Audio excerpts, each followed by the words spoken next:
pour cette session, un petit peu différente de la session habituelle, puisque vous avez pu, avant d'entrer dans l'amphithéâtre, regarder cette exposition que nous avons, pour laquelle nous avons fait l'accrochage aujourd'hui. Voilà. Cette exposition, Benjamin Lacroix, qui est à côté de moi, va vous la présenter en quelques mots. Donc je vais pas tarder à lui laisser la parole. Benjamin est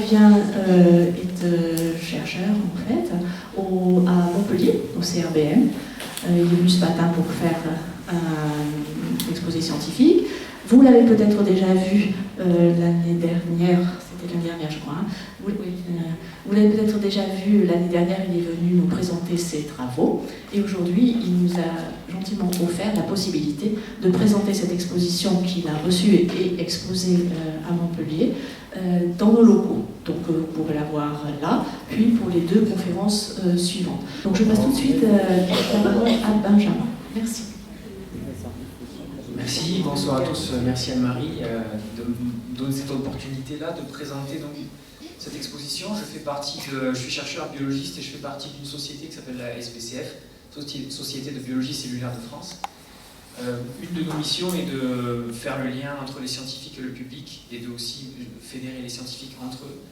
Et un des moyens qu'on a choisi pour la médiation scientifique est de combiner art et science. Et donc là, vous avez un exemple de 3 œuvres que vous voyez dans le hall. Ce sont des œuvres de Zdeněk Lansky et Jan Sabo de l'Académie des sciences de République tchèque. Donc ce sont des biologistes, plus précisément des biochimistes, qui, dans leur travail, ont capturé ces images-là. Ces images-là ont un but purement esthétique. Vous n'êtes pas obligé de lire les explications qui sont là. Vous pouvez simplement vous en inspirer de leur esthétisme, de leur couleur, de leur forme. Mais il faut savoir que c'est des molécules qui s'assemblent spontanément, in vitro, au microscope entre l'âme et la belle. Et ces molécules, ce n'est pas n'importe quelle molécule, ce sont des protéines que nous avons à l'intérieur de nos cellules, d'où le titre L'inconnu en nous. Le réseau de cytosquelettes, c'est un squelette à l'intérieur de nos propres cellules que nous avons tous et conservé chez les eucaryotes. Et que ces scientifiques sont capables de reconstituer et d'observer in vitro pour mieux comprendre comment nos cellules fonctionnent. Donc ce sont à la fois des biologistes et des physiciens qui font de la biomécanique et qui, en plus de leur travail, capturent ces images et en ont créé une exposition qui circule dans toute l'Europe. La SBCF et le groupe COSA, Connexion Sciences et Arts, vous le proposent aujourd'hui à Banyuls, mais l'exposition va faire le tour de France. Donc voilà, vous avez 2 posters explicatifs à côté des expositions et vous êtes libre de vous inspirer. Je remercie Marc de m'avoir laissé quelques minutes pour présenter l'exposition et bonne conférence. Moi, je remercie Benjamin de nous donner l'occasion de voir ces superbes images à l'Observatoire. Il nous fait aussi nous donne aussi la possibilité d'en voir une seconde exposition dans laquelle il aura plus participé au montage et à la création. Ce sera au mois de décembre en fait, à l'occasion de la conférence de Christian Sardet, qui est un chercheur de Villefranche en fait. Et là, ça sera aussi sur la cellule, mais ça sera essentiellement sur le domaine marin. Voilà. Donc rendez-vous de toute façon le 6 décembre pour la prochaine expo. Et encore, merci beaucoup. Merci.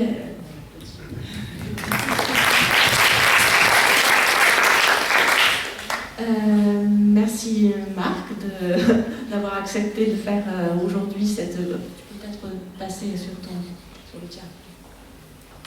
D'avoir accepté aujourd'hui de faire cette conférence. Marc Besson est chercheur ici à l'Observatoire, il est maître de conférence à Sorbonne Université. Il a fait sa thèse sur le recrutement larvaire dans les récifs coralliens à Montréal, dans le cadre de l'école pratique des hautes études. Puis ensuite, il a fait 2 postdocs, un à Monaco et un à Bristol, avant de venir nous rejoindre en 2022 à l'Observatoire. Et maintenant, ses travaux de recherche sont menés à l'Observatoire océanographie de Banyuls. Voilà, je vais lui laisser la parole. Merci Marc. Vous m'entendez, quoi?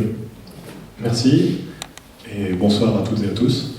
Ce soir, je vais vous présenter les recherches que j'ai effectuées dans le passé et que je continue de mener ici à l'Observatoire depuis que j'ai été recruté, sur le recrutement larvaire des poissons marins.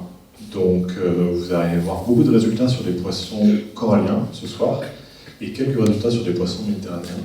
Mais dites-vous que toutes les thématiques qui sont abordées là sont autant valables pour les poissons coralliens que les poissons méditerranéens. Donc le recrutement larvaire, je ne sais pas si ça parle à un nombre d'entre vous, mais le recrutement larvaire, c'est une étape du cycle de vie des poissons. Et je vais vous présenter ça un peu plus en détail, notamment à travers l'exemple du chirurgien bagnard, donc Acanthurus triostegus, qui est un poisson des récifs coralliens, qui vit en grand banc et qu'on retrouve dans les lagons. Les adultes sont donc dans ces lagons. Souvent, ils naviguent les récifs en groupe, et puis c'est des grands herbivores, donc ils passent beaucoup de temps à brouter sur les patates coralliennes. Et lorsqu'ils se regroupent pour se reproduire, ils vont émettre leurs gamètes dans la colonne d'eau. Donc ces œufs vont ensuite être dispersés par les courants, puis éclore après environ 2 jours. Et là, les petites larves vont être d'abord dispersées de manière passive, c'est-à-dire que c'est les courants qui vont les brasser, qui vont les emmener. Et puis elles vont se développer petit à petit, et là devenir se disperser de manière active, c'est-à-dire qu'elles vont sélectionner là où elles vont, ou là où elles ne veulent pas aller, jusqu'à atteindre un stade de développement dit de compétence, où en fait elles vont être prêtes à retourner dans les récifs coralliens, à s'installer du coup dans les habitats où elles vont pouvoir poursuivre leur vie d'adulte. Ce retour, il a lieu généralement la nuit chez cette espèce-là, et c'est ce qu'on appelle la colonisation. C'est vraiment l'événement même d'entrer dans le récif depuis ces larves qui étaient jusqu'à présent dans le milieu pélagique. Très rapidement, elles vont commencer à subir des modifications morphologiques, de pigmentation, physiologique, etc. Comme vous pouvez commencer à le voir avec les premières barres de pigmentation verticale qui apparaissent chez la post-larve en à peine 2 heures après l'entrée dans le récif, donc c'est vraiment très rapide.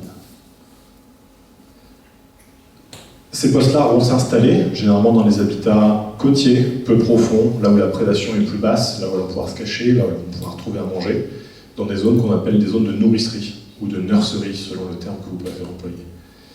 Et ces juvéniles, en grandissant et en devenant sexuellement matures, ils recruteront plus tard dans la population adulte. Donc ça, c'est le recrutement, c'est le passage des juvéniles aux adultes, mais le recrutement larvaire, c'est ce qui se passe juste avant en fait. C'est l'ensemble des phases depuis la fin de la dispersion des larves dans l'océan jusque la survie des juvéniles dans la nourricerie.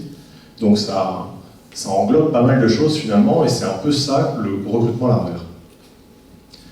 Si on zoome un petit peu sur du coup le poisson en début de recrutement larvaire et le poisson en fin de recrutement larvaire, on a à peu près quelque chose comme ça. Vous voyez qu'il y a vraiment des grosses différences entre le poisson vraiment à l'état initial du recrutement larvaire et le poisson à l'état final du recrutement larvaire. Donc il se passe des gros changements. Là, vous voyez la pigmentation, c'est quand même quelque chose d'assez marquant. Je ne sais pas si vous le décelez là, mais il y a également un changement de l'orientation de la bouche. La bouche est tout à fait horizontale chez la larve. Elle commence à s'orienter légèrement vers le bas chez le juvénile. Ça, c'est dû au fait qu'il y a un changement alimentaire. La larve est planctivore, elle se nourrit directement comme ça, en attrapant le plancton dans l'océan. Le juvénile, lui, il va brouter le turf algal. Donc, avoir sa bouche orientée comme ça lui permet de brouter. Il y a des changements comportementaux, on va en voir un peu plus tard dans la présentation. Il y a des changements physiologiques, des changements de régime alimentaire, par exemple, comme je vous l'expliquais. Donc, on passe d'une larve planctivore à une larve herbivore. Donc ça accompagne de tout un remodèlement du système digestif, parce que c'est un changement complet de régime alimentaire. Ça, c'est donc pour le chirurgien bagnard, qu'on appelle le manini en Polynésie, là où je l'ai étudié. Donc c'est possible que j'emploie ce mot-là plus tard dans la présentation, manini, pour que tout le monde soit au courant. C'est donc ce poisson-là. Maintenant, en Méditerranée, est-ce qu'il se passe la même chose? Parce que là, je vous ai montré finalement un schéma avec un lagon, une barrière corallienne, un récif, et puis le grand large. Est-ce qu'on a à peu près la même chose ici? On n'a pas une délimitation aussi marquée avec une barrière, et puis l'intérieur d'un lagon, et puis la pleine mer, mais on a quand même des écosystèmes côtiers. Là, c'est une photo au niveau de Banyuls, et puis des écosystèmes un peu plus profonds, un peu plus au large, un peu plus pélagiques. Et si on prend le cas du sard à tête noire, que vous connaissez peut-être, vous l'avez sans doute vu dans l'eau, sur les étals, c'est un poisson assez commun ici, son cycle de vie il est exactement le même que celui du manini. Il y a des adultes qui vivent généralement plutôt près des côtes, pas du tout en pleine mer, qui vont relâcher des œufs durant leur période de reproduction dans la colonne d'eau. Ces œufs vont éclore en larves. Ces larves vont être dispersées de manière passive, puis ensuite vont disperser activement après s'être un petit peu développées, et elles vont revenir près des côtes, où elles vont se transformer en juvéniles. Et ces juvéniles, on va les retrouver dans les zones très peu profondes, au bord de l'eau. Si vous avez un polype, par exemple, en plein hiver, et là, il y a des petits juvéniles qui commencent à s'installer. Ces juvéniles deviendront sexuellement matures et intégreront les populations adultes plus tard. Donc, comme pour le manini, le sarin tête noire, il effectue le recrutement larvaire. Et on peut regarder un individu en début de recrutement larvaire et puis un juvénile en fin de recrutement larvaire, et on voit qu'il y a énormément de différences également. Là, la pigmentation, c'est assez marqué. La petite différence quand même là, c'est que là, c'est beaucoup plus long que chez le manini. Là, il y a à peu près 3 mois de différence entre les deux individus, là où sur la photo d'avant, il y avait 36 heures de différence. Donc c'est quand même une différence notable, mais finalement, les étapes sont quand même les mêmes. Alors pourquoi parler du recrutement larvaire et pourquoi aller faire de l'écotoxicologie avec le recrutement larvaire? Parce qu'en fait, le recrutement larvaire, c'est l'étape critique du renouvellement des populations. C'est ce qui permet de remplacer les individus adultes qui mourraient ou qui seraient pêchés. Il faut que les petits prennent la succession, donc on a besoin du recrutement larvaire pour maintenir les stocks. Or, c'est un énorme goulot d'étranglement, le recrutement larvaire. Il y a la plupart des individus qui vont mourir durant ce recrutement larvaire, essentiellement dû à la prédation, mais de plus en plus aujourd'hui, à cause de la destruction des habitats et de la pollution des milieux. C'est une transition écologique et développementale qui est très vulnérable, parce que ça touche généralement la lieu dans des zones littorales, donc près des centres urbains, là où il y a une plus grande population humaine. Comme la profondeur est plus faible également, les polluants vont être plus concentrés, on n'est pas en pleine eau. Et puis on est sur des individus chez qui il se passe plein de remaniements, plein de remodèlements. On a vu que le régime alimentaire change, on a vu que la pigmentation change. Donc c'est une dépense énergétique énorme. Généralement, ils perdent du poids, alors même qu'ils continuent à avancer dans leur cycle de vie, ils perdent du poids durant cette transition-là. Et puis, on va le voir plus loin, il y a plein de systèmes endocriniens, hormonaux, qui contrôlent cette transformation de la larve en juvénile durant le recrutement larvaire. Et ces systèmes endocriniens, ils sont vulnérables. Les perturbateurs endocriniens vont pouvoir les affecter. Et donc aujourd'hui, on estime que dans certains récifs et dans certaines zones récifales tempérées, comme un récif rocheux, pas forcément un récif corallien, dans certains récifs qui sont pollués ou soumis à des fortes pressions anthropiques, la baisse des stocks des poissons, elle est non seulement due à la mortalité des adultes, mais aussi à des échecs de recrutement larvaire. Il n'y a pas les petits qui arrivent à prendre la succession. Donc voilà, un échec de recrutement larvaire, c'est très souvent corrélé à un déclin des populations in fine. Pour étudier ce recrutement larvaire, la stratégie qu'on a dans l'équipe dans laquelle je suis, c'est d'étudier sous un prisme particulier qui est celui de la métamorphose. En fait, je vous ai parlé de plein de changements morphologiques, physiologiques, qui ont lieu de manière très rapide. Dans le cas du manini, on a 36 heures, comme je vous disais. Ces 3 éléments-là, changements morphologiques, changements physiologiques, même changements comportementaux d'ailleurs, qui ont lieu de manière très rapide, c'est des mots-clés qui permettent de définir une métamorphose. Donc vous connaissez sans doute la métamorphose de certains organismes, ou peut-être la métamorphose, ça vous parle chez d'autres organismes sans doute, non? Ouais, j'ai entendu grenouille, anguille, papillon. Donc en fait, il y a également une métamorphose contrôlée par des systèmes hormonaux qui sont très proches de ce qui se passe chez la grenouille, puisque la caractérisation endocrinologique de la métamorphose, c'est-à-dire en fait les hormones qui permettent cette transformation, ça a été caractérisé chez le xénon, initialement, où en fait dans la transformation tétard-grenouille, on a une métamorphose avec, si on regarde temporellement ce qui se passe,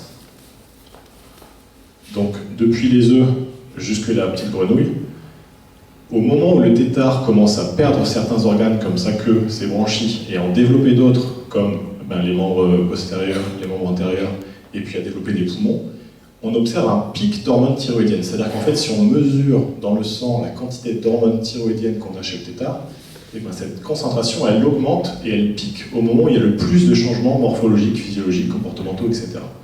Donc ça, c'est le pic d'hormones thyroïdiennes qui est tout à fait caractéristique d'une métamorphose.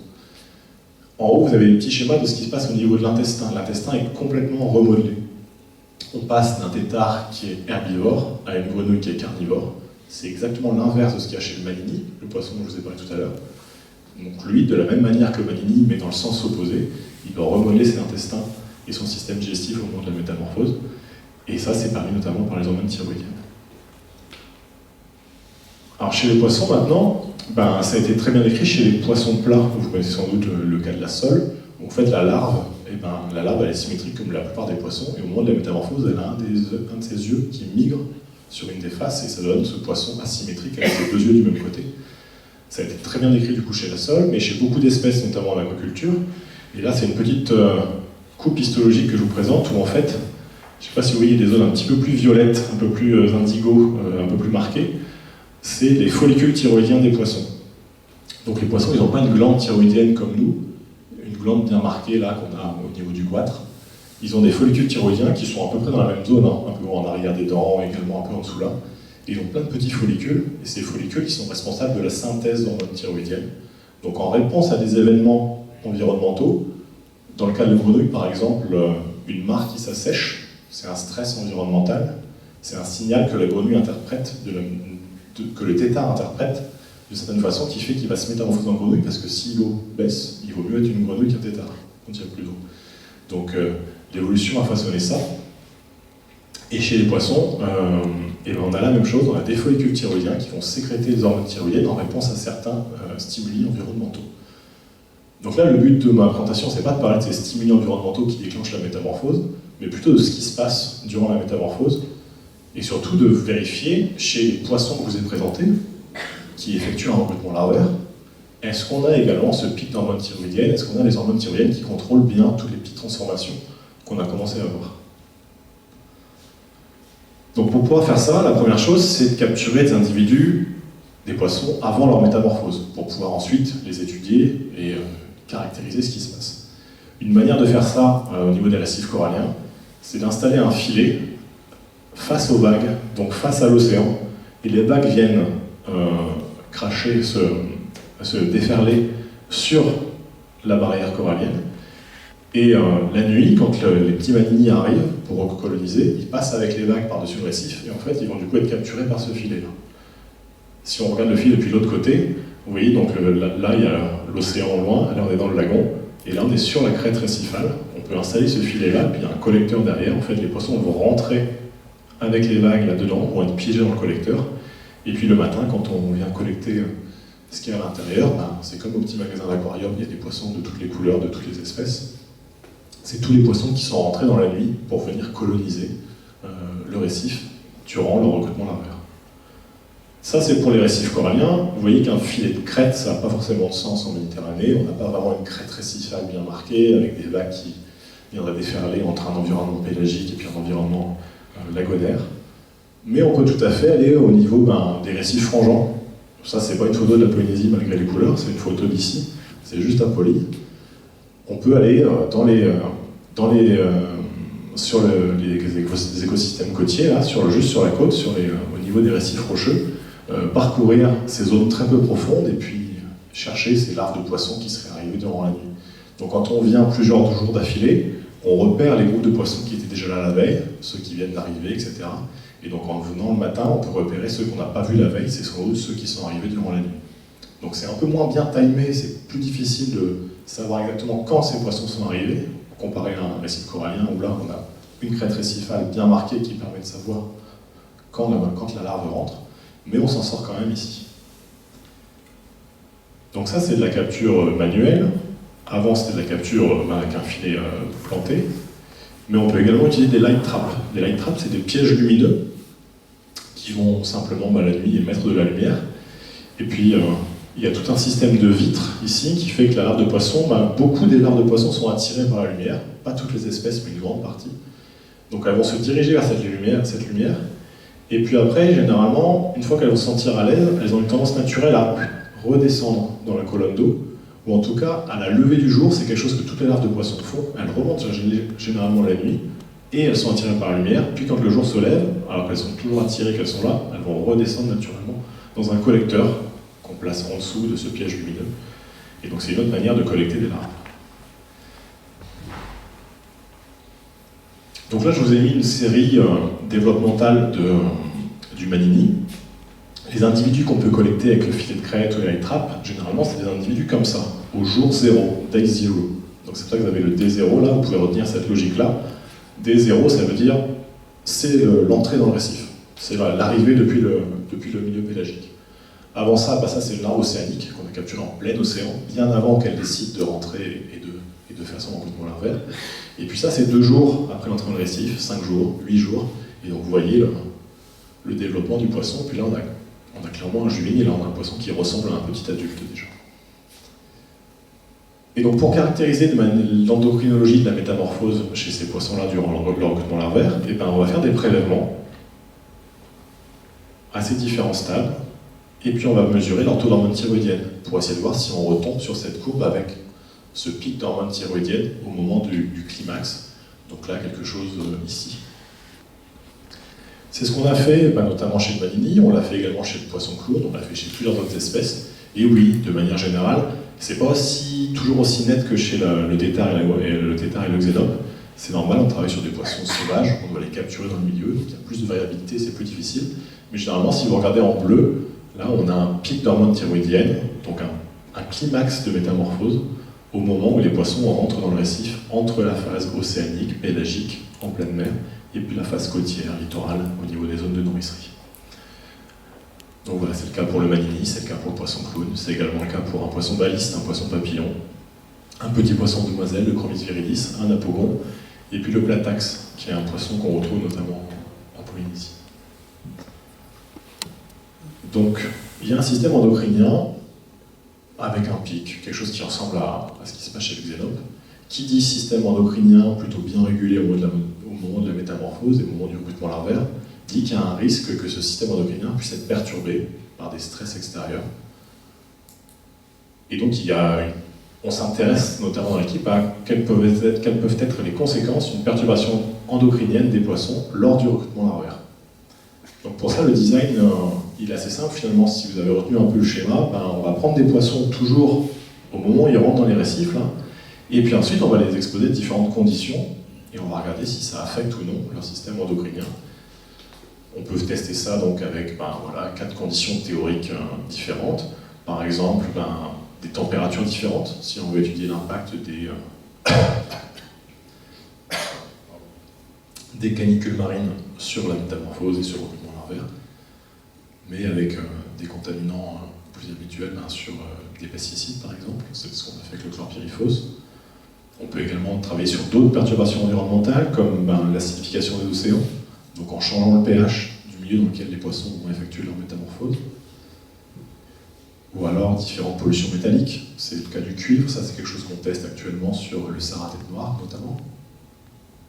La pollution lumineuse également, c'est un stress qu'on retrouve de plus en plus, c'est-à-dire en fait l'éclairage artificiel la nuit près des côtes, on a de plus en plus d'éclairage, des habitations, des installations, des infrastructures qui restent allumées la nuit, et ça on sait que souvent ça perturbe les écosystèmes et les organismes, et donc on a aussi regardé comment ça pouvait impacter les jeunes stades de vie de poissons, les microplastiques également. Enfin, vous voyez, en fait, on peut jouer avec toute une variété de stress. C'est pour ça que je vous parle de stress multiple dans cette présentation-là. Pas que du contaminant chimique, donc pas que ce qu'on fait classiquement en toxicologie, en écotoxicologie, mais vraiment du stress environnemental à grande échelle. Et donc, je vais vous présenter les résultats qu'on a sur la variation des taux d'hormones thyroïdiennes chez les poissons exposés d'abord à différentes températures. Donc, on a pris des larves de poissons, et puis pendant 2 et 5 jours, on les a exposés à différentes températures, et on a regardé au bout de ce temps-là quel était leur taux d'hormone thyroïdienne T4 et T3. On voit que pour les poissons contrôle, c'est-à-dire les poissons qui ont été exposés à une température T-, qui est celle qui était retrouvée dans le lagon à ce moment-là, on a pris en relatif cette concentration-là. On voit que pour les poissons exposés à 1,5 degré au-dessus de cette température contrôle, on n'a pas de différence au niveau des taux de T4, et on n'a pas de différence au niveau des taux de T3 non plus. Par contre, dès que les poissons étaient exposés à plus 3 degrés par rapport à cette température contrôle, et bien là on a une baisse du taux d'hormone thyroïdienne T4 de 1/3 environ, et de la même manière, 1/3 environ, une baisse de l'hormone thyroïdienne T3.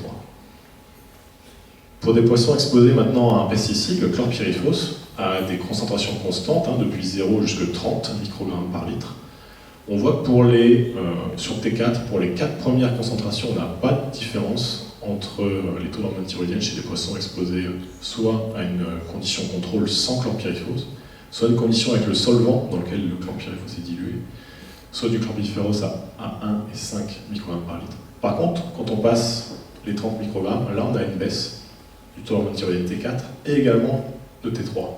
Là on a une réponse un peu plus en effet dose et là un peu plus en effet seuil pour T4.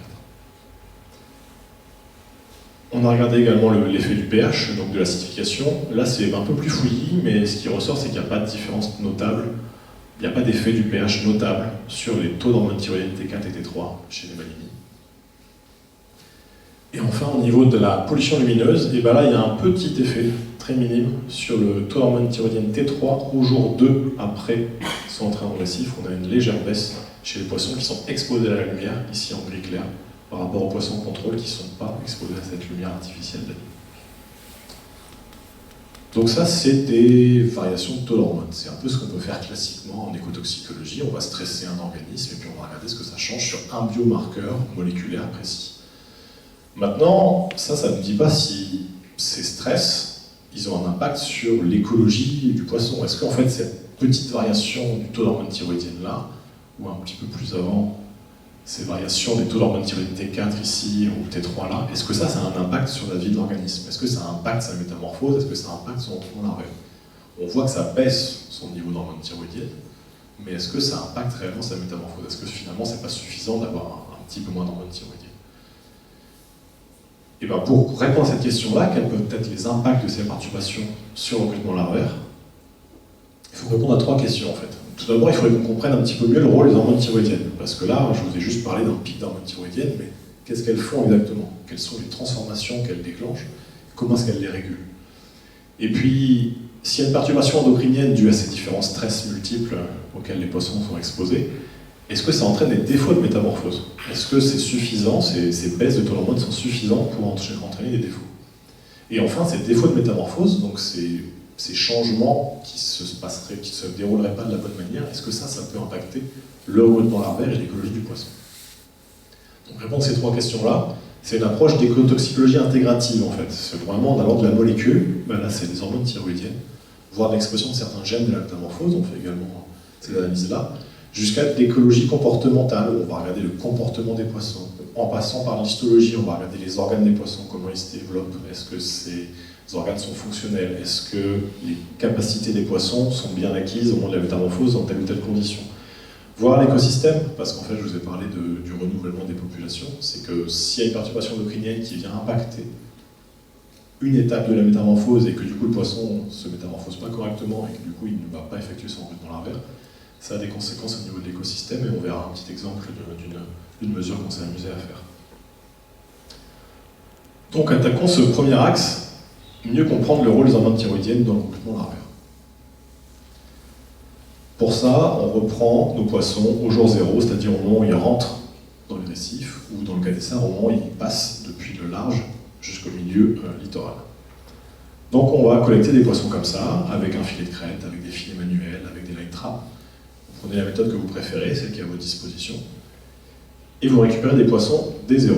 Ces poissons, ensuite, on va regarder ce qui se passe à D2, D5 et D8, donc au cours du recrutement larvaire et de la métamorphose, et on va mesurer une variété de biomarqueurs, c'est-à-dire des indicateurs de est-ce que ça se passe bien, est-ce que la métamorphose se déroule bien ou non. Mais ça va nous donner, si vous voulez, une cartographie corrélative un petit peu. On sait qu'il y a un pic d'hormones thyroïdiennes, et puis on va savoir si des biomarqueurs changent. Mais est-ce que ça nous donne l'information de « Ah, c'est l'hormone thyroïdienne qui vraiment effectue ces changements-là » ? Pas exactement, on va juste avoir une information de corrélation. Au moment où il y a beaucoup d'hormones, il y a beaucoup de changements. Au moment où il y a moins d'hormones, il y a moins de changements. Mais est-ce que c'est l'hormone qui fait le changement exactement? Pour ça, on a besoin de faire des manips qu'on dit fonctionnelles. On va faire des traitements, c'est-à-dire qu'en fait, on va prendre ces mêmes poissons et on va leur faire des injections hormonales. Donc soit une injection contrôle, c'est-à-dire qu'on fait juste du liquide physiologique, ou alors une injection avec de l'hormone thyroïdienne T3. On va lui mettre plus d'hormones pour voir si on arrive à accélérer sa métamorphose, par exemple.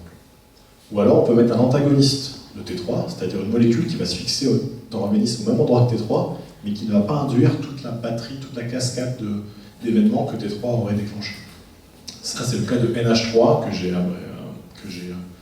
noté N3 ici pour simplifier.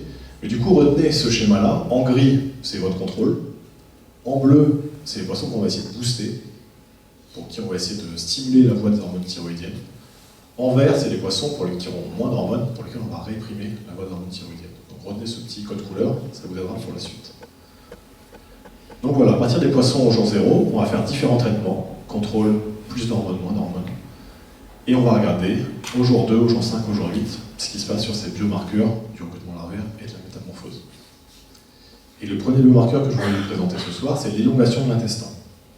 Donc si vous vous rappelez, on a une larve planctivore qui devient un juvénile herbivore. Une des caractéristiques des intestins d'herbivores, c'est que c'est beaucoup plus long qu'un intestin de carnivore. Donc on s'attend à ce qu'il y ait une élongation de l'intestin chez le poisson lorsqu'il rentre dans le récif et qu'il devient herbivore. Chez le manini, tous les poissons ne deviennent pas herbivores, mais chez le manini qui devient herbivore, on s'attend à ce qu'il y ait une élongation de l'intestin. Et effectivement, si on regarde, depuis son entrée dans le récif jusqu'à 8 jours après, on a une nette élongation de l'intestin, on passe de 2,5 cm à pratiquement 8 cm. Ok, donc, petite hormone thyroïdienne, élongation de l'intestin. Mais est-ce que c'est les hormones qui déclenchent cette élongation? Pour ça, on a effectué du coup, les traitements que je vous ai présentés dans une manip séparée, une autre expérience, où on a du coup injecté les poissons juste avec le liquide physiologique, et on a vu qu'on avait toujours bien cette élongation du jour 0 au jour 5. Maintenant, chez les poissons chez qui on a rajouté de l'hormone thyroïdienne, cette élongation, elle est plus marquée au jour 2 et elle est également plus marquée au jour 5. Donc on accélère l'élongation. Chez les poissons qu'on traite avec l'antagoniste, on a réussi à réprimer cette élongation, c'est-à-dire qu'au jour 2, elle est pratiquement pas marquée. On a pratiquement un intestin qui est de la longueur du jour 0. Et puis au jour 5, on a quand même, l'intestin c'est quand même un peu allongé, mais on n'a pas les niveaux similaires au contrôle et encore moins les niveaux similaires aux poissons qui ont été traités avec l'hormone T3.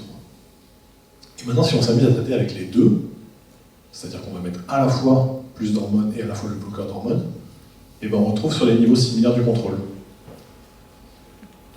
Donc voilà une première démonstration que les hormones thyroïdiennes ont l'air de faire partie de la machinerie qui permet l'élongation de l'intestin. Un deuxième biomarqueur qu'on a regardé, c'est les organes sensoriels. Donc est-ce que vous connaissez certains organes sensoriels des poissons? Il y en a un qui est évident, qu'on a également. Ouais, la rétine. Ça, c'est un premier organe sensoriel. Il y a d'autres organes sensoriels auxquels vous pouvez peut-être vous penser. Je n'entends pas, mais en gros, il y a également les nostrils, donc l'organe olfactif, et la ligne latérale. La ligne latérale, c'est un organe sensoriel que les poissons ont sur leur face et sur leur flanc. Et en fait, c'est un système de canaux interconnectés avec des pores de connexion vers l'extérieur. Et en fait, dans ces canaux, il y a des cellules ciliées. Et du coup, quand de l'eau rentre par ces pores, ça va bien stimuler ces cellules ciliées. Et le poisson va être capable du coup de capter les courants autour de lui. C'est comme ça que les poissons nagent en banc de manière si coordonnée. C'est qu'en fait, dès qu'il y en a un qui fait un mouvement, ça crée un petit mouvement d'eau qui va stimuler une cellule ciliée dans un canal d'un poisson qui est juste à côté, et du coup, ils vont s'agencer les uns par rapport aux autres. Lorsqu'un poisson surgit également pour faire de la prédation, et la ligne latérale va être une manière pour le poisson de capter qu'il y a un changement, il y a une arrivée d'eau à côté de lui, et pouvoir essayer de l'éviter. Donc nous, on ne s'est pas intéressé à la ligne latérale faciale, juste celle du tronc. Et le premier organe qu'on a regardé, c'est le nostril. Alors le nostril, c'est la narine du poisson. Et vous voyez, en fait, chez le manini, il y a deux narines. Il y a une narine entrante et une narine sortante. Il y a un courant d'eau qui, du coup, passe un petit peu dans cette cavité dans laquelle est en fait présente une structure en forme de rosette. Là, vous voyez, par transparence sur la lave, on voit la structure de rosette dans la narine du poisson. On ne voit plus là le port d'entrée et le port de sortie, mais on voit bien la structure à l'intérieur. Et ça, c'est la structure qui comporte l'épithélium olfactif, qui permet du coup aux poissons d'effectuer ses capacités d'olfaction. Donc voilà, en fait, au microscope électronique à balayage, après dissection de cette zone-là, de ces deux narines-là, on a regardé ce qu'il y avait en dessous. Et ce qu'il y a en dessous, c'est ça. C'est ce système de rosette avec différentes lamelles. Et au cours du développement, donc quand le poisson se métamorphose, en fait, il y a des nouvelles lamelles qui apparaissent à partir du bulbe final ici. Il y a une lamelle qui apparaît, qui se développe, etc., etc. Et donc on a compté le nombre de lamelles. Alors il ne se passe pas grand-chose au moment de la métamorphose, mais il y a quand même quelques lamelles qui apparaissent. Et on passe à environ de 11 lamelles jusqu'à 13 lamelles. Regardez uniquement les petites billes grises là. Chez les poissons contrôle, du jour 0 au jour 8, on passe de 11 lamelles à un petit peu moins de 13 lamelles. Chez les poissons pour lesquels on active le système thyroïdien, et bien vous voyez qu'au jour 2, on a un petit peu plus de lamelles que les contrôles, et au jour 5, on a également un petit peu plus de lamelles que les contrôles. Pour les poissons pour lesquels on réprime la voie des hormones thyroïdiennes avec l'antagoniste NH3, au jour 2, on a un petit peu moins de lamelles que les contrôles, et au jour 5, on a également moins de lamelles que les contrôles. Donc un autre exemple de comment est-ce que les hormones thyroïdiennes contrôlent cette maturation d'un organe sensoriel, ici, l'organe olfactif. Au niveau de la rétine, maintenant, si on fait une coupe histologique de la rétine de ces poissons, ça c'est la zone dorsale, ça c'est la zone ventrale, et ça c'est le nerf optique qui part au cerveau, et puis il faut imaginer ici que du coup il y avait le cristallin, etc. Et donc si on fait un petit zoom sur cette zone tout en haut de la rétine, là, voici à quoi ça correspond. On a différentes couches cellulaires. Donc pas besoin d'aller dans les détails, mais retenez qu'ici en fait vous avez les photorécepteurs, les bâtonnets et les cônes. Là, vous avez les cellules bipolaires, qui sont en fait des cellules qui vont venir intégrer les signaux qu'envoient les photorécepteurs. C'est un peu la machinerie informatique qui vient trier, qui vient faire le tri dans tous ces signaux envoyés par les photorécepteurs. Et en bas, les cellules ganglionnaires qui viennent trier les signaux envoyés par les cellules bipolaires et qui viennent les transférer au nerf optique. Donc bon, c'est un peu flou tout ça, il n'y a pas besoin d'aller trop dans le détail ce soir. Ce qu'il faut retenir, c'est que ce qu'on s'est amusé à faire ici, c'est à compter la densité de ces différents types de cellules. Et on va se focaliser ce soir sur les cellules bipolaires.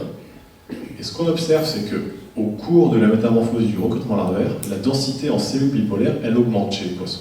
Si vous regardez encore une fois uniquement les billes grises, du jour 0 au jour 8 chez les contrôles, on passe d'une densité un peu légèrement inférieure à 30 à une densité de près de 45. Chez les poissons traités avec plus d'hormones thyroïdiennes, vous voyez qu'on augmente cette densité plus rapidement que chez les contrôles, en tout cas au jour 2. Et chez les poissons pour lesquels on bloque la voie des hormones thyroïdiennes, on réprime cette maturation de la rétine avec cette augmentation de densité, puisque là, on est vraiment très très bas au jour 2, bien plus bas que les contrôles, et on est toujours très très très bas au jour 5. Donc ça marche également pour la rétine. Les hormones thyroïdiennes sont impliquées dans la maturation de la rétine au moment du recrutement larvaire. Pour la ligne latérale maintenant, si on fait un petit zoom sur cette ligne latérale au niveau du tronc, vous voyez qu'en fait cette ligne elle est vraiment bien marquée, et je vous disais qu'il y a des ports de communication où l'eau peut rentrer. Donc ça c'est un zoom au niveau de la ligne latérale, fait au microscope électronique à balayage, et si on zoome encore plus sur un port, là on voit encore mieux le port, vous voyez c'est vraiment une connexion, il y a un tuyau qui permet d'aller à l'eau de rentrer, et en dessous, à l'intérieur, là on ne les voit pas, mais il y a des cellules ciliées. On a compté le nombre de pores, le long de la ligne latérale, comme marqueur, comme biomarqueur de la maturation de cet organe, parce qu'en fait le poisson ne s'allonge pas vraiment durant son recrutement larvaire, il va plutôt gagner en hauteur. Donc la ligne latérale reste de la même longueur. Par contre, si la densité en pores augmente, ça montre qu'il y a une maturation. Et c'est ce qu'on a observé. Entre le jour 0, encore une fois, focalisé uniquement sur les billes grises, depuis le jour 0 chez les contrôles jusqu'au jour 8, on passe d'une vingtaine de pores le long de la latérale à plus de 50. Donc il y a une réelle maturation, il y a une vraie augmentation de la densité en pores au niveau de la ligne latérale. Et si on regarde au jour 2 et au jour 5 ce qui se passe chez les poissons qu'on a traités avec plus d'hormones thyroïdiennes ou avec l'antagoniste, on voit encore une fois que quand il y a plus d'hormones, il y a une maturation de l'organe sensoriel qui va plus rapidement. Donc, nostril, rétine, ligne latérale, 3 organes sensoriels qu'on a étudiés, et dans les 3 cas, les hormones thyroïdiennes, réellement, sont impliquées dans la maturation de ces organes, au moment de la métamorphose du recrutement larvaire. Maintenant, troisième biomarqueur qu'on a étudié pour répondre pour mieux comprendre ce rôle des hormones thyroïdiennes dans le recrutement larvaire, c'est les capacités sensorielles des poissons. Dans les capacités sensorielles des poissons, c'est assez compliqué à mesurer, parce que le comportement d'un poisson, ce qu'il ressent, ce qu'il voit, c'est assez compliqué à appréhender, on n'est pas des poissons nous-mêmes, mais on est en train de mettre en place de plus en plus de petites arènes comportementales ou de dispositifs qui nous permettent de mesurer ça. Et je vous en ai amené quelques exemples ici devant. Et le premier que je voulais vous présenter, c'est l'aquarium de choix à double flux laminaire. Donc c'est ce qui est juste là ici. Je ne sais pas si tout le monde arrive à voir, là. Je l'ai mis en bas pour que tout le monde puisse le voir. Donc vous voyez, en fait, on fait arriver deux flux d'eau contrôlés par des débitmètres dans une zone initiale, là. Juste ici, on fait arriver deux flux d'eau dans une zone où en fait les deux flux continuent d'être séparés. Il y a une paroi qui maintient les deux flux hermétiques séparés. Et puis il y a tout un système de structures alvéolées comme ça qui viennent en fait homogénéiser le flux d'eau sur toute la colonne d'eau. Donc en fait, ce système-là, c'est ces deux couloirs initiaux. Ces deux couloirs initiaux qu'on voit ici et là, qu'on voit également ici et là, qu'on voit également, là c'est inversé, mais ils sont ici et là, ça va dans le sens, au niveau de ce premier graphe. Ces deux couloirs où les deux flux d'eau sont séparés, et ils vont devenir laminaires, c'est-à-dire qu'en fait ils vont avoir la même vitesse sur toute la hauteur de la colonne d'eau, et puis comme il y a les deux débitmètres qui font arriver l'eau au même débit, on a vraiment deux flux qui sont complètement identiques, qui vont à la même vitesse sur toute la hauteur de la colonne d'eau. Ça permet une chose, c'est qu'au moment où il n'y a plus la séparation, donc dans l'arène qui est là ici, l'arène qui est là ici dans ce système-là et qui est là ici dans celui-ci. Donc dans ces arènes, si vous voyez, si on met un colorant bleu d'un côté ou rouge, etc., mais il n'y a pas de mélange des deux eaux. Les deux eaux, elles restent complètement parallèles. Et donc grâce à ces systèmes-là, si on met un poisson ici, on va pouvoir étudier est-ce qu'il préfère être dans l'eau rouge ou dans l'eau jaune, dans l'eau bleue ou dans l'eau blanche. Évidemment, ce n'est pas la couleur qui nous intéresse, nous on va pouvoir mettre des signatures chimiques dans ces eaux. Par exemple, de l'eau qui a telle odeur, de l'eau qui a une autre odeur, de l'eau qui sent un prédateur par exemple, de l'eau qui sent un congénère. On va pouvoir tester du coup les capacités des poissons à reconnaître certaines odeurs, ou en tout cas à nous démontrer une préférence pour telle ou telle odeur, ou un évitement de telle ou telle odeur. Et l'exemple que je vais vous montrer là, donc vous voyez après ensuite on met simplement une caméra au-dessus, et puis on va filmer le poisson, est-ce qu'il est plus à gauche, dans ce flux d'eau-là, ou à droite, dans ce flux d'eau-là. Donc on a les positions, les coordonnées du poisson durant toute la vidéo, et puis après on peut mesurer est-ce qu'il est la première minute, où est-ce qu'il était, la deuxième minute, etc. Combien de temps il met à faire un choix, est-ce qu'il démontre un choix, des fois il n'a pas de choix.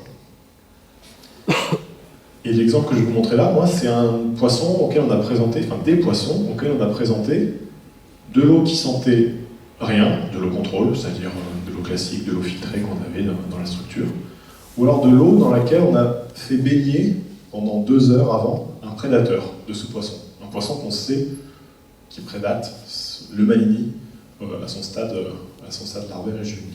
Donc un prédateur, c'était un lugeon. Je ne sais pas si ça parle à certains d'entre vous, les lugeanidés. On a mis un lugeon dans l'eau, on a récupéré l'eau, et on a mis cette eau dans un des couloirs. Ici, là, imaginez qu'il y a de l'eau qui ne sent rien, par exemple, et puis là, de l'eau qui sent le prédateur.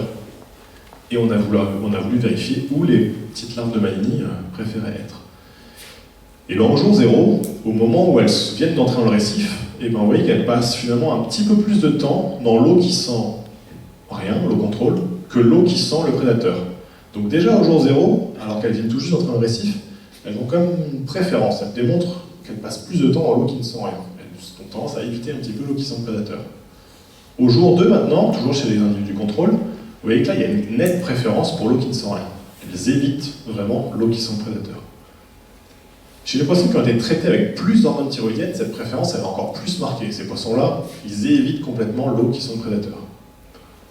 Et chez les poissons pour lesquels on a bloqué la voie des hormones thyroïdiennes, donc pour essayer de bloquer la métamorphose, finalement, là, on n'a plus de préférence marquée. Ces poissons-là, ils ne semblent pas faire un choix entre les deux eaux. Ils ne témoignent pas d'une préférence pour une eau envers l'autre. Donc ça, c'est un exemple de, peut-être que le fait que les hormones thyroïdiennes permettent la maturation de l'organe olfactif, peut-être qu'il y a également quelque chose en lien avec la capacité derrière olfactive de ce poisson. Il y a sans doute plein d'autres choses qui jouent, mais ça peut être un début d'explication. Maintenant, un deuxième type d'aquarium qu'on peut tester, qu'on peut utiliser, c'est les shuttle tanks. Donc là, il y en a un autre exemple là. Vous voyez, c'est un aquarium avec 2 arènes circulaires qui sont connectées par un petit couloir. Alors ça permet de tester plusieurs choses. ça permet de tester par exemple deux températures différentes. Est-ce qu'un poisson préfère être dans telle température ou telle température? C'est impossible de faire ça avec l'aquarium de choix à double flux laminaire, le premier que je vous ai présenté, parce que des eaux qui ont des températures différentes, elles ont des densités différentes. Et donc au moment où elles arrivent, les deux eaux sont de nouveau réunies dans l'arène, il y en a une qui passerait en dessous de l'autre, et on n'aurait plus les flux laminaires. Par contre, ces deux températures différentes, on peut les avoir dans cet aquarium-là, parce qu'en fait, on vient connecter chacune des arènes à un système de pompes qui vont venir faire circuler l'eau comme ça, et on met des gros bacs réservoirs de part et d'autre, un gros bac réservoir dans lequel on maintient l'eau à une telle ou telle température, et puis un autre bac réservoir dans lequel on maintient l'eau à une autre température. Et ces bacs, ils alimentent constamment cette arène-là. Donc en fait, l'eau dans cette arène-là, même s'il y a un petit peu d'échange qui peut s'opérer là, si le poisson il bouge, il va emmener un petit peu d'eau d'un côté, etc. Le fait qu'il y ait un système de régulation de température dans un énorme bac tampon qui alimente constamment cette arène-là, ça maintient la température. Donc ça, c'est super utile lorsqu'on veut tester comment un poisson se comporte dans différentes eaux. On peut tester différents pH, différentes choses comme ça. Mais nous, on a détourné un petit peu son utilisation. Ce qu'on fait, en fait, c'est qu'au milieu de chaque arène, là, on vient mettre un bécher, donc une autre petite arène, et dans ce bécher, on va mettre un congénère ou un individu d'une autre espèce. Et on va vouloir du coup étudier si le poisson, la larve de poisson qu'on vient relâcher dans cet aquarium, est-ce qu'elle va venir tourner plus autour du bécher de son congénère, ou tourner autour du bécher d'un individu d'une autre espèce. Est-ce qu'il y a une reconnaissance visuelle qui s'opère en fait? Est-ce que souvent les poissons dans les zones de nourricerie, donc dans ces habitats où les juvéniles sont, ils sont souvent en banc, ils sont souvent en petits groupes, et donc on a voulu essayer de mesurer s'il y avait une reconnaissance visuelle grâce à ce système-là. Une autre manière de mesurer ces préférences visuelles, c'est un aquarium un peu plus classique, que j'ai pas là, mais simplement, vous imaginez quelque chose de très rectangulaire, avec des parois opaques en haut et en bas, et puis des parois latérales transparentes, simplement du verre. Et du coup, on peut venir présenter un autre aquarium, qui a également une paroi transparente avec du verre ici, dans lequel on présente un prédateur, ou un autre aquarium dans lequel on présente rien, ou alors un congénère, ou alors autre chose. Et on peut étudier du coup, la préférence du poisson qu'on teste. Est-ce qu'il va se disposer, est-ce qu'il va se mettre plus proche ou plus loin de tel ou tel stimulus visuel. Donc c'est ce qu'on a fait avec les Manini. On les a exposés à un signal visuel de prédateur, donc en présentant un prédateur dans un aquarium adjacent, ou de l'eau dans lequel il n'y avait pas de poisson. Au jour 0, donc regardez uniquement ces deux points-là, vous voyez qu'entre l'aquarium dans lequel il n'y avait pas de stimulus visuel ou l'aquarium dans lequel il y avait le prédateur, finalement, le poisson, le Manini au jour 0, lors de son entrée dans le récif, il passe autant de temps à gauche et à droite. Vous voyez qu'il passe autant de temps, il n'y a pas vraiment de différence, le poisson ne démontre pas qu'il est plutôt attiré ou qu'il est plutôt repoussé par tel ou tel côté. Au jour 2, en revanche, toujours chez les contrôles, là ici c'est 2 billes ici, vous voyez qu'il y a beaucoup plus de temps passé dans le compartiment qui est loin du prédateur, donc le compartiment qui est proche de l'aquarium vide, le compartiment bleu, en comparaison avec le compartiment proche du signal orange. Donc là, au jour 2, le poisson, visuellement, clairement, il préfère se positionner à proximité d'un aquarium vide plutôt qu'à proximité d'un aquarium qui contient un prédateur. Donc il y a sans doute une préférence qui est peut-être liée à une reconnaissance. Ça, c'est encore à démontrer, mais il y a une claire préférence pour s'éloigner visuellement du prédateur. Cette préférence, elle est maintenue chez les poissons qui ont été traités aux hormones thyroïdiennes pendant 2 jours. Elle est même encore plus marquée, cette préférence, pour le côté où il n'y a pas de prédateur. Et par contre, chez les poissons pour lesquels on a bloqué la voie d'hormone thyroïdienne avec l'antagoniste M3, il n'y a plus de préférence pour un côté ou l'autre. Le poisson, il reste un petit peu naïf, un petit peu comme il était au jour 0. Il ne démontre pas une préférence, il n'évite pas ou il ne préfère pas le compartiment vide. Donc voilà pour cet axe 1 où on comprend un petit peu mieux comment les hormones thyroïdiennes, ok, il y a un pic d'hormones thyroïdiennes au moment du recrutement larvaire, et cette quantité plus abondante d'hormones thyroïdiennes à ce moment-là du recrutement larvaire, elle participe à la maturation des organes sensoriels et à l'acquisition de certaines capacités sensorielles, la reconnaissance olfactive, la reconnaissance visuelle de certains stimuli. Mais là, on n'a pas fait d'écotoxicologie, on n'a pas stressé le système, là. On a juste regardé ce qui se passait, quel était le rôle des hormones thyroïdiennes. Maintenant, on va essayer de comprendre, ok, s'il y a une perturbation endocrinienne, donc si on a des stress extérieurs qui viennent perturber cette voie thyroïdienne, est-ce que ça engendre des défauts de métamorphose à l'aide des biomarqueurs qu'on vient de voir? Donc c'est ce qu'on fait dans cette deuxième partie. On va reprendre le même système. On capture des poissons au jour 0 et on les maintient en aquarium pendant plusieurs jours. Et on va les maintenir en différents aquariums. Ces aquariums, par exemple, plus ou moins concentrés en pesticides. On a utilisé le pesticide chlorpyrifos, qui est un pesticide qui est plutôt utilisé en Asie et en Australie. Et donc c'était pertinent pour cette espèce de poisson corallien qu'on retrouve dans ces habitats. Et de la même manière, à ces différents jours, on va mesurer certains biomarqueurs du recrutement larvaire.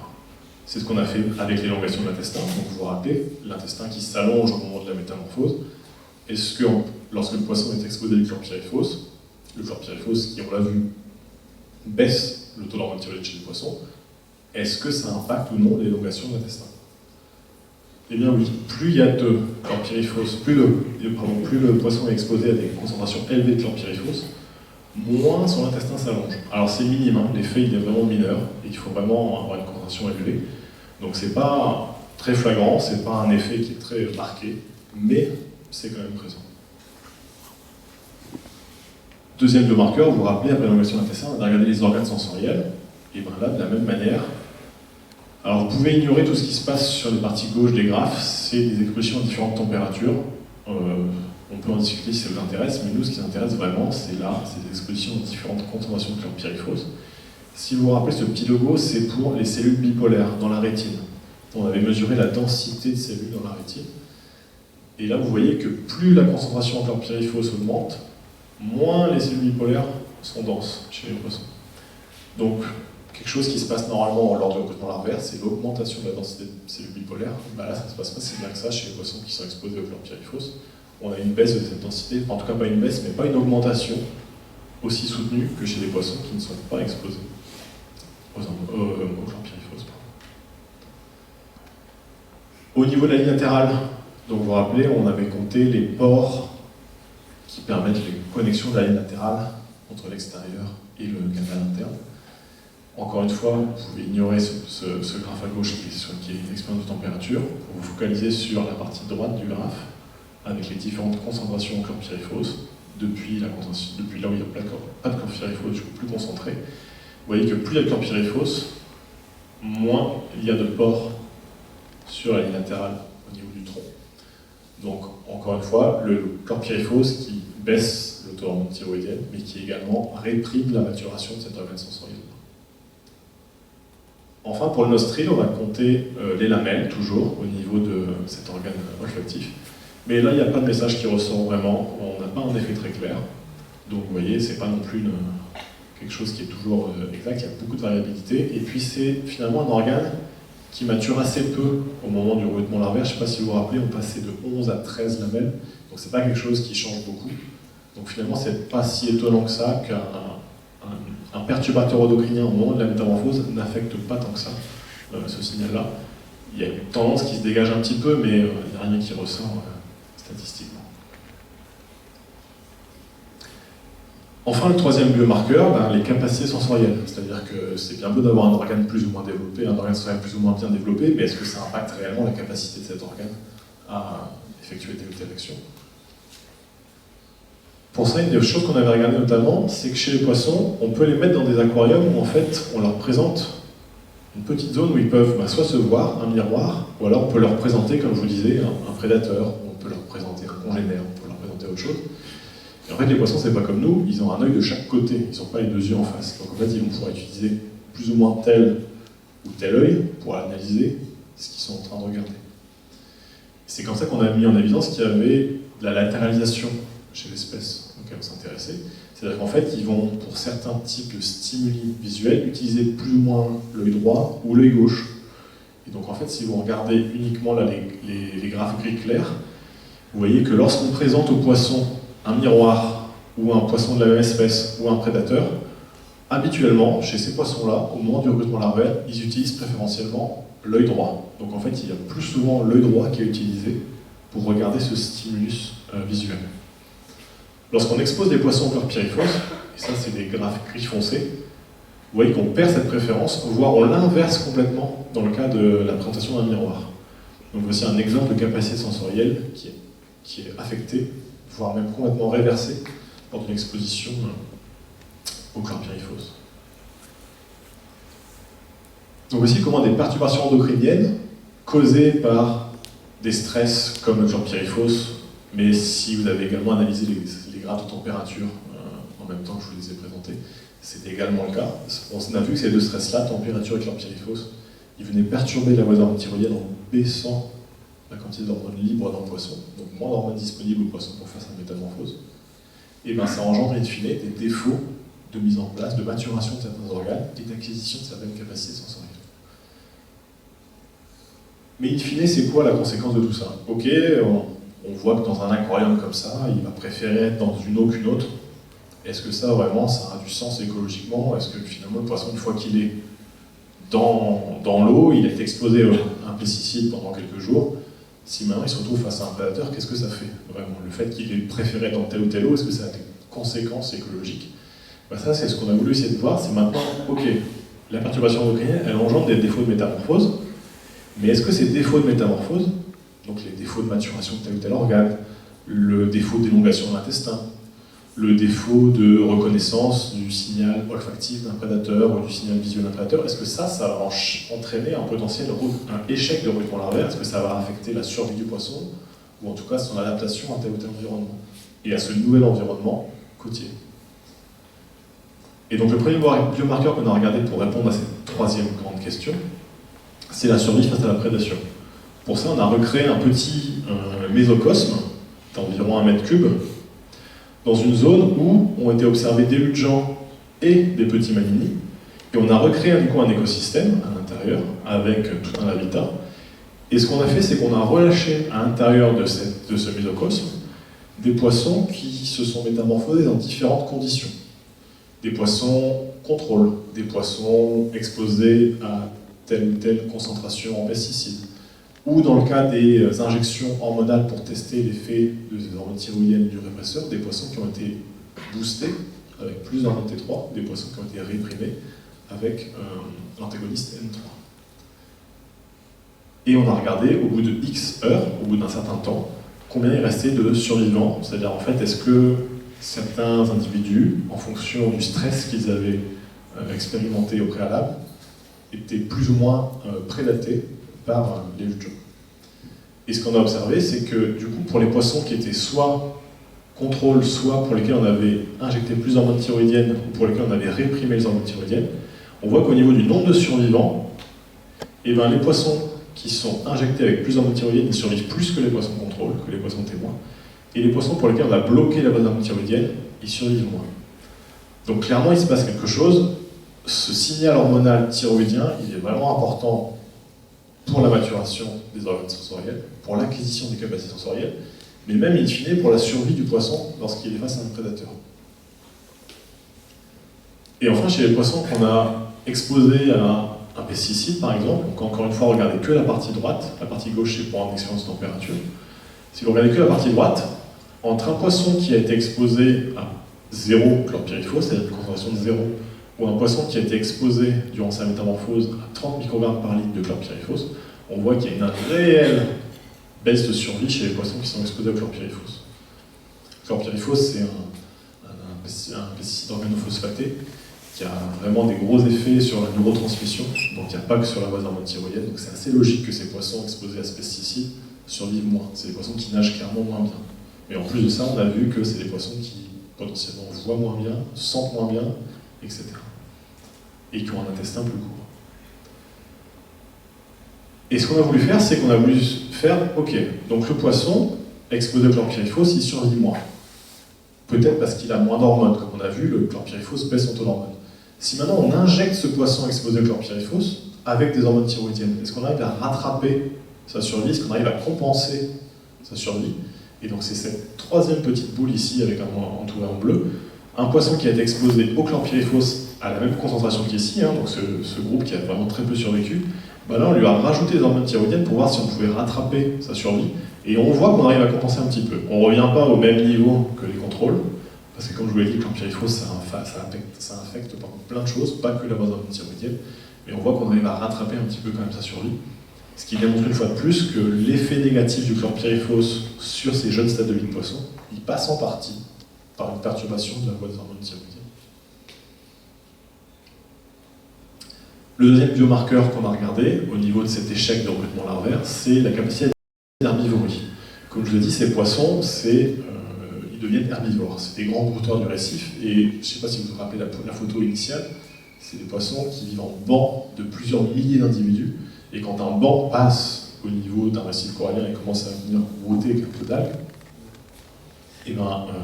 c'est vraiment un effet très bénéfique pour les récifs coralliens, parce que la compétition corail-algues, je ne sais pas si vous avez déjà entendu parler, mais lorsque les coraux, et actuellement les coraux subissent des épreuves de blanchissement, et qu'ils meurent, ils sont remplacés par des algues, et les algues, une fois qu'elles sont sur ces habitats-là, c'est très dur pour des nouveaux coraux de venir s'installer. Donc la capacité d'herbivorie de ces poissons-là est très importante au maintien de l'écosystème corallien. Et si vous observez des petits manini lors de leur recrutement larvaire, donc dans les jours qui suivent leur arrivée, lorsqu'ils sont encore en train de finir leur métamorphose, et bien vous voyez, ils commencent à venir brouter, à gratter, à venir arracher des algues avec leurs dents. Et ce que je me suis amusé à faire, c'est à suivre chaque individu individuellement pendant X minutes, et puis à compter combien de morsures il venait faire sur le caillou. Et si on fait une moyenne de ces morsures faites par chacun des poissons, ce qu'on observe, c'est qu'au jour 2, finalement, il y a environ 4 morsures par poisson par minute, enfin 5, pardon, et on passe à peu près à 6 au jour 5. Chez les poissons chez qui on rajoute des hormones thyroïdiennes, donc on les traite avec plus d'hormones thyroïdiennes, on voit qu'au jour 5, ces poissons-là, ils sont vraiment très affamés, ils font 9 morsures par minute. Chez les poissons pour lesquels on a réprimé la base d'hormones thyroïdiennes, on réprime également ce comportement d'herbivorie et cette prise alimentaire, puisqu'on voit qu'il y a un nombre de morsures plus faible. Et qu'est-ce qui se passe maintenant chez les poissons qu'on expose à différentes quantités de chlorpyrifos? Alors, petite précision, les poissons ne sont pas exposés au chlorpyrifos pendant qu'ils sont en train de manger. En fait, on les capture au jour 0, on les expose pendant un certain nombre de temps au chlorpyrifos ou à une concentration de contrôle, et ensuite on les met dans ce bac d'herbivorie. Donc en fait, on ne s'intéresse pas au rôle du chlorpyrifos sur le comportement alimentaire au moment où le poisson est exposé, mais plutôt au rôle du chlorpyrifos lorsqu'il impacte la métamorphose, quelles sont les conséquences a posteriori, lorsque le poisson est en fin de métamorphose, sur ses capacités d'herbivorie. Et là, on voit qu'il y a également une baisse, c'est-à-dire que plus le poisson est exposé à une concentration élevée de chlorpyrifos, moins il a de prise alimentaire. Donc il y a moins de morsures. Donc en théorie, il y a moins d'algues qui sont enlevées. Personne n'a voulu le mesurer également. On a été peser les cailloux avant, après, pour essayer de voir la biomasse qui était broutée par ces poissons. Et on voit qu'il y a vraiment pratiquement rien du tout qui est enlevé en termes d'algues par les poissons exposés à 5 et 30 microgrammes par litre de chlorpyrifos. Et ça va avoir une conséquence assez lourde sur les récifs coralliens, c'est que ces poissons qui sont connus pour permettre de passer la tondeuse en quelque sorte, de venir enlever toutes les algues sur les récifs, s'ils sont exposés à un pesticide durant leur métamorphose, vous voyez que derrière, leur capacité à venir nettoyer pour laisser la place aux coraux, elle est affectée. Donc voici comment défaut de métamorphose peut entraîner échec de recrutement larvaire à travers un exemple sur la survie et un exemple sur l'herbivorie. Donc cette approche en écotox, finalement, vous voyez qu'elle est basée sur de l'évo-dévo, du développement de poissons, de la métamorphose, et puis des mesures en écophysiologie. On regarde le système thyroïdien, on fait beaucoup d'analyses histologiques, beaucoup d'analyses morphologiques, et puis in fine, on va regarder comment ça affecte le comportement, la survie. Et ce cadre d'études-là, qui va de l'évo-dévo et l'écophysiologie jusqu'à l'écologie, on y applique de multiples stresseurs, notamment des contaminants chimiques. Et donc c'est comme ça qu'on fait de l'écotoxicologie sur ce domaine-là. Et les approches qu'on développe, du coup, la nouveauté, pour essayer de comprendre un petit peu, d'aller un peu plus loin que des simples biomarqueurs moléculaires, on essaie de comprendre le comportement des poissons, c'est-à-dire qu'on ne veut pas juste dire il y a un effet sur telle ou telle molécule dans le poisson, ou tel gène qui est plus ou moins exprimé, ou telle hormone qui est plus ou moins présente. On essaie de comprendre vraiment ce que ça change dans la vie du poisson, pour essayer de comprendre ce que ça va changer sur son écologie, et sur l'écologie de l'écosystème auquel il fait partie. Un truc que je n'ai pas encore développé sur les poissons, mais qui fait partie de mon background et que j'espère à terme développer ici, c'est les mesures en temps réel. En fait, ça, c'est des organismes qui ne sont pas des poissons, qui sont des protistes d'eau douce, pour ceux qui connaissent, des paramécies. Et donc, ces mêmes algorithmes de tracking sur les vidéos que je vous ai montrées sur les poissons, en fait, je les développe sur d'autres organismes pour mesurer en temps réel leur taille, leur vitesse, mais également, lorsqu'on a... Attendez, je vais revenir sur ça après. Lorsqu'on a de multiples espèces, et ben, quelle est l'espèce qui est en train d'être traquée? Donc on pourrait imaginer à terme des suivis comportementaux avec des multiples espèces dans la même arête pour essayer de mesurer en temps réel de multiples individus et leurs interactions. Et ça, si ça me marchait... Oui, et ça c'est une vidéo que l'assistante ingénieure de l'équipe m'a filé juste avant de démarrer. Ça, c'est un autre exemple de suivi qu'on effectue avec ce même aquarium, là, le Shuttle Tank, où on regarde le comportement de petites larves de poissons clown en fonction de deux types d'eau auxquels ils sont présentés. Alors, je ne sais pas de quel côté il y a quoi là, mais on leur présente par exemple de l'eau qui sent une anémone, parce que les larves de poissons clown sont attirées par les anémones, et de l'eau qui sent juste l'eau artificielle, l'eau de mer artificielle, pour essayer de voir s'il y a une reconnaissance olfactive de ces larves pour tel ou tel signal chimique.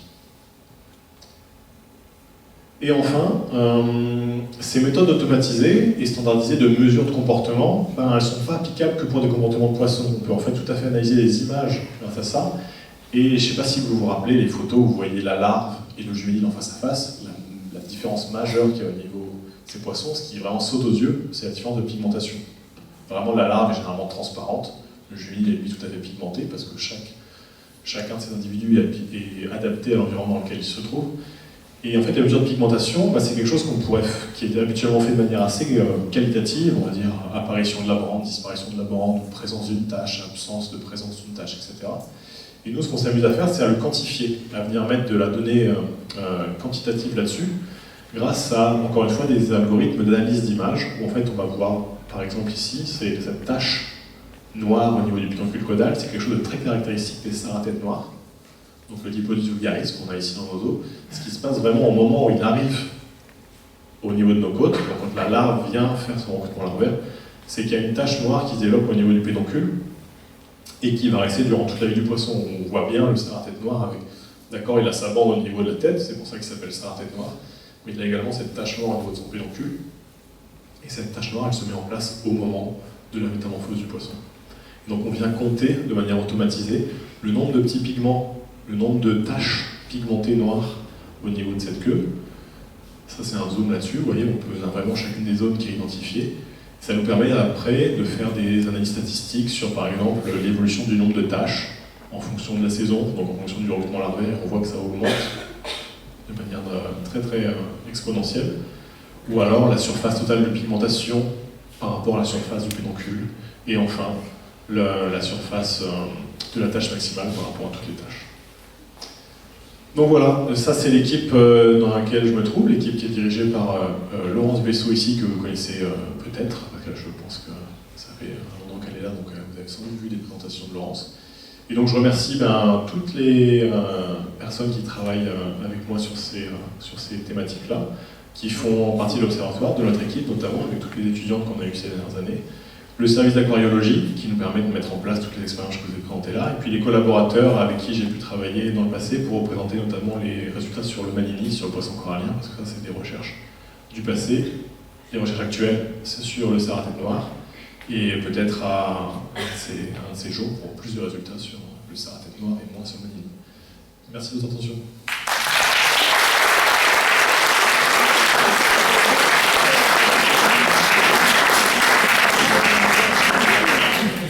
Merci Marc. Est-ce que vous avez des questions?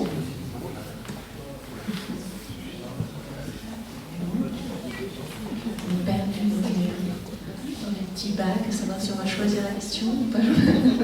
À droite ou à gauche? Qui? Là.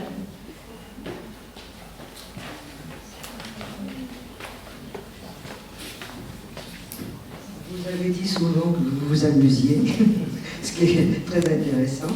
Mais combien de temps vous mettez pour faire une observation? Je sais pas, combien de temps ça met un temps fou, ça? Ça met un temps fou, ouais, ça prend du temps. Après, ça dépend ce qui est fait. Certaines mesures comportementales, pendant un quart d'heure, il va falloir filmer le poisson. Et puis, ce quart d'heure de film, après, il faut l'analyser derrière. Donc c'est pour ça qu'on veut mettre en place des méthodes automatisées. C'est qu'on veut, si possible, avoir un algorithme qui va l'analyser en temps réel. En tout cas, sortir la donnée de manière automatisée, standardisée, qu'il n'y ait pas toujours l'œil humain qui doit passer derrière pour sortir la donnée. Parce que de un, ça introduit de l'erreur. On est tous biaisés. Donc quand on voit quelque chose, des fois, quand on sait ce qui s'est passé dans l'expérience, on a tendance à voir telle ou telle chose. Donc c'est encore mieux de laisser un algorithme standardisé le faire. Et surtout, ça prendrait beaucoup moins de temps. Donc ça dépend. L'avantage, c'est que c'est des transitions qui durent. Vous voyez, pour le Manini, c'est en quelques jours ça se passe. Donc l'expérience, l'exposition, elle va durer que quelques jours. 2, 3, 4, 5 jours. Donc ça va assez vite. Ce qui est long derrière, c'est d'aller regarder, la pigmentation, l'organe olfactif, la rétine, la ligne latérale. Et puis après, de faire des manips de reconnaissance visuelle, de reconnaissance olfactive. Oui, ça c'est le travail de... Il y a 4-5 ans synthétisé là-dessus, sur le Manini.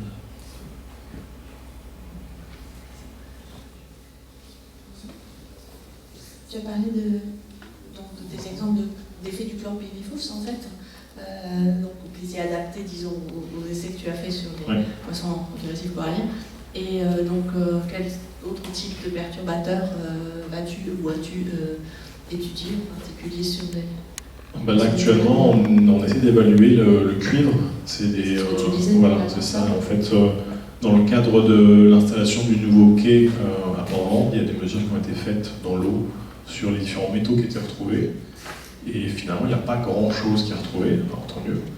Un petit peu de cuivre, mais ça pourrait être dû à du cuivre qui est accumulé depuis des années, qui aurait été remis en suspension. Le cuivre des peintures anti-fouling, le cuivre qui peut être utilisé dans la vigne. Enfin, il y a plein de sources possibles. La source, nous, on ne sait pas identifier, on sait juste qu'il y a un peu de cuivre qui a été retrouvé. Et donc on teste ces concentrations de cuivre sur la métamorphose du sard à tête noire. Donc ça, c'est ce qu'on a commencé avec une de mes stagiaires qui est dans l'équipe. Et au niveau de la survie même du poisson durant 3 semaines d'exposition, les concentrations de cuivre qui ont été retrouvées à Port-Vent n'ont pas d'effet sur la survie du poisson, donc ça n'engendre pas de mortalité. Et on est encore en cours d'analyse de tout ce qui est taux d'hormones thyroïdiennes, comportement de reconnaissance d'un congénère, pigmentation. Tous ces biomarqueurs que je vous ai présentés, là, c'est en cours d'analyse, donc ça sera pour un futur, j'espère, assez proche.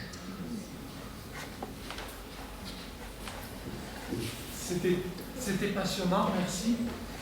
Moi, j'aimerais savoir ce que...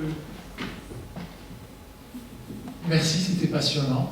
Moi, j'aimerais bien savoir la finalité de votre recherche. C'est-à-dire que ça va ouvrir sur quoi? Est-ce que écologiquement, on va bouger? Est-ce que ça va avoir un impact? C'est-à-dire que l'intérêt premier, je pense, c'est que ça permet de cartographier des zones de nourricerie dans lesquelles la métamorphose des poissons se passe plus ou moins bien. Et donc des zones, en fait, ces indicateurs, ces biomarqueurs-là, ils permettent de déterminer si on a un juvénile dans quelque sorte de bonne qualité ou de mauvaise qualité. Et du coup, un juvénile de bonne qualité, il témoigne d'une nurserie qui est dans un bon état écologique ou d'une nurserie qui est dans un mauvais état écologique. Donc c'est des biomarqueurs qui peuvent être utilisés dans la cartographie de ces zones littorales pour déterminer si oui ou non c'est des zones qui sont propices à l'installation de ces jeunes stades de vie de poissons. Si c'est le cas, c'est des zones peut-être à protéger. Si c'est des zones qui sont par exemple fortement connectées de par les courants, etc., aux zones de reproduction, et donc du coup s'il y a beaucoup de larves qui arrivent à ces zones-là, et que ça se passe bien pour ces larves-là lorsqu'elles arrivent là, et tant mieux, c'est des zones à protéger. Si par contre on se rend compte que c'est des zones où il y a beaucoup de larves qui arrivent, mais que ça se passe très mal derrière parce que c'est une zone très polluée, ça veut dire que cette zone-là est devenue un piège écologique en quelque sorte. C'était une zone initialement privilégiée, peut-être parce que les courants amènent des larves à cet endroit-là, mais que les larves, une fois qu'elles arrivent là, et qu'elles ont décidé de s'installer à cet endroit-là, leur métamorphose ne se passe pas bien, et donc du coup ça ne devient pas des juvéniles qui vont pouvoir recruter dans la population adulte plus tard. Et donc c'est des zones sur lesquelles il faut faire quelque chose. Réduire la pollution, ou en tout cas faire des compensations, ça dépend de ce que chacun a envie de faire. Mais ça permet de cartographier les zones de nurserie, je dirais, l'intérêt Et vous êtes premier. écouté? Ben, moi je viens de démarrer, donc pour l'instant j'en suis pas encore dans ces sphères-là, mais j'espère qu'on sera écouté. Oui. Merci beaucoup, c'était vraiment intéressant. Je pense que vous avez réussi à vous mettre au niveau de tout un public. Je trouve ça vraiment super chouette. Et je voulais savoir, je sais bien que ça risque d'être compliqué, mais est-ce que vous avez regardé par rapport à la maturité sexuelle et la génération suivante? Oui, pas du tout. C'est vrai que sur perturbation endocrinienne, il y a quelque chose qui est très intéressant, c'est in fine ce qui se passe au niveau de la maturation sexuelle. Et de quels vont être, est-ce qu'il va y avoir des défauts de mise en place dans les organes, etc. Mais non, c'est pas du tout le volet de ma recherche. C'est un autre pendant sur lequel il y a plein de gens qui font des choses très bien, mais moi c'est pas mon domaine d'expertise du tout, malheureusement. D'autres questions? Oui. Merci beaucoup. Vous êtes un modèle pour pas mal de nos élèves ici, je pense, qui ont été attentifs à votre démarche, la démarche scientifique, la démarche expérimentale et des graphiques pour exprimer les résultats. Et nous, on était assez regardants sur la qualité de vos graphiques, notamment, d'avoir le test et puis vos deux comparatifs, et avoir aussi un écart type. Donc vous présentiez finalement des moyennes. Oui. Et un écart type, et on a vu qu'il y avait des points en haut, en bas. Est-ce que vous avez un effectif, est-ce que vous avez une idée de l'effectif pour arriver à ces résultats? Parce qu'il a fallu en mesurer beaucoup pour avoir un résultat moyen, j'imagine. Oui, en fait, sur les graphes. Pardon, je vous laisse terminer. Non, c'est juste l'ordre de grandeur pour obtenir ces moyennes. Oui, en fait, sur les graphes, il y a à la fois du coup la moyenne avec l'erreur standard qui sert en fait de ces barres d'erreur, c'est l'erreur standard. Et en plus de ça, je mets également chacun des points qui correspondent aux données réelles de chaque réplica biologique. Parce que des fois, juste la moyenne, peut être assez traître en fait. Une moyenne, ça peut être avec une énorme variabilité, que les erreurs standards n'ont pas toujours bien reflété, ou en tout cas, des fois, il y a avoir deux populations, une population très basse et une population très haute. Là, en voyant tous les points, on se rend un peu mieux compte de ça. Et je ne sais pas si je peux revenir dessus rapidement. C'est notamment le cas sur ces données de capacité sensorielle. On va essayer de voir ça. Ouais, voilà. Là, vous voyez, notamment pour ces points-là, la conclusion, c'est que le poisson traité au N3, finalement, il n'a pas de préférence. Il passe autant de temps dans le compartiment visuel proche de l'aquarium où il n'y a rien que de l'aquarium où il y a un prédateur. En fait, c'est pas vraiment ça ce qui se passe. Ce qui se passe, si vous regardez chaque donnée individuellement, c'est qu'il y a des poissons qui passent tout leur temps proche de l'aquarium où il n'y a rien, et des poissons qui passent tout leur temps proche de l'aquarium où il y a le prédateur. En fait, c'est juste qu'on n'a pas de réponse à l'échelle de l'échantillon qu'on a testé, de la petite population qu'on a testée. On n'a pas une préférence marquée parce qu'on a à la fois la moitié des poissons qui préfèrent être là où il n'y a rien, la moitié des poissons qui préfèrent être là où il y a le prédateur. Et la même chose chez les poissons... oui, pardon, c'est ça. La moitié des poissons qui préfèrent être là où il n'y a rien, et l'autre moitié qui préfèrent être là où il y a le prédateur. Donc vous voyez, en fait, là, la moyenne seule n'aurait pas témoigné de ça, mais de mettre chacune des données, ça permet au lecteur derrière, averti, de se dire « Ah bah oui, en fait, c'est ça qui se passe ». C'est pas qu'il passe 50-50, c'est qu'il y a quelques poissons qui font 100% d'un côté et 0% de l'autre, et l'autre moitié des poissons qui fait l'inverse. Donc c'est un bon réflexe à avoir lorsqu'on présente ces données, c'est d'oublier un petit peu les histogrammes avec juste la barre d'histogramme et puis les barres d'erreur, parce qu'on ne sait pas ce qu'il y a derrière finalement. Il peut se passer plein de choses derrière ça. Le mieux, c'est quand on arrive à représenter les données. Donc, c'est pas toujours très clair. Hein. C'est jamais facile de trouver le bon visuel pour représenter ces données. Mais une manière de faire déjà, quand c'est possible, c'est de représenter chaque point de données. Et ensuite, en termes de quantité d'échantillons, votre deuxième question, ça va dépendre du biomarqueur qu'on regarde. Ça va dépendre de la différence qu'on attend, donc la puissance du calcul statistique qu'on doit opérer derrière. Généralement, sur des données où finalement il y a très peu de variabilité biologique, à partir de 10 individus, 15 individus, on va commencer à avoir un message clair. Pour les données sur lesquelles il y a beaucoup plus de variabilité, des données comportementales notamment, donc l'analyse de comportement de poisson c'est bien, mais le comportement c'est assez variable. Et là, il faut s'approcher plutôt de 20, 25, 30 individus pour commencer à sentir un message clair. Et je rebondis là-dessus sur cette question pour faire une petite précision d'ailleurs sur l'intérêt de ces mesures comportementales par rapport aux mesures classiques qu'on peut faire en écotoxicologie, c'est que lorsqu'on doit mesurer un taux d'hormone thyroïdienne ou l'expression d'un gène chez un petit poisson comme ça, ben généralement il faut prendre le poisson, il faut l'euthanasier, et puis après il faut utiliser un poisson, C'est-à-dire qu'il faut ensuite homogénéiser les tissus. Voilà, je ne peux pas faire une prise de sang sur ces poissons, ils sont beaucoup trop petits. Donc un poisson va nous donner une mesure d'hormone. Il faut sacrifier le poisson. Lorsqu'on fait du comportement, le poisson, il est en expérimentation, d'accord, mais il n'est pas sacrifié à la fin. Donc on peut faire des mesures répétées. Et donc on va réduire le nombre d'individus qu'on doit utiliser en expérimentation. Ça, c'est quelque chose qui est assez important à mettre en place aujourd'hui, lorsque, dans le cadre d'expérimentation animale, il faut réduire notre impact sur les écosystèmes sur lesquels on travaille. Et donc développer ces outils-là, ça nous permet de réduire la quantité de réplicats biologiques dont on a besoin. Mais ça nécessite initialement de faire un peu ces associations entre, ok, je mesure un comportement, mais qu'est-ce que ça veut dire mécanistiquement, qu'est-ce qui se passe d'un point de vue biologique dans mon poisson. Donc il faut faire ce premier état des lieux là, de correspondance entre un taux d'hormone, l'expression d'un gène, un organe plus ou moins développé, et puis ce comportement. Et une fois qu'on a cette cartographie qui est établie, on peut se passer du reste et faire que du comportement. Mais il faut quand même de temps en temps toujours checker qu'on est toujours bien en train de mesurer ce qu'on pense qu'on mesure, ça c'est sûr. Bon, je crois que cet échange illustre bien la complexité de ce type d'expérimentation. Et est-ce que je peux personnellement juste poser une question? Vous êtes donc enseignante et avec vos classes, vous venez d'où? On vient à côté de Toulouse. Ah, Saint-Horace. Saint-Horace. D'accord. Vous êtes en séjour ici? Oui, et c'est un groupe d'élèves qui a choisi de travailler.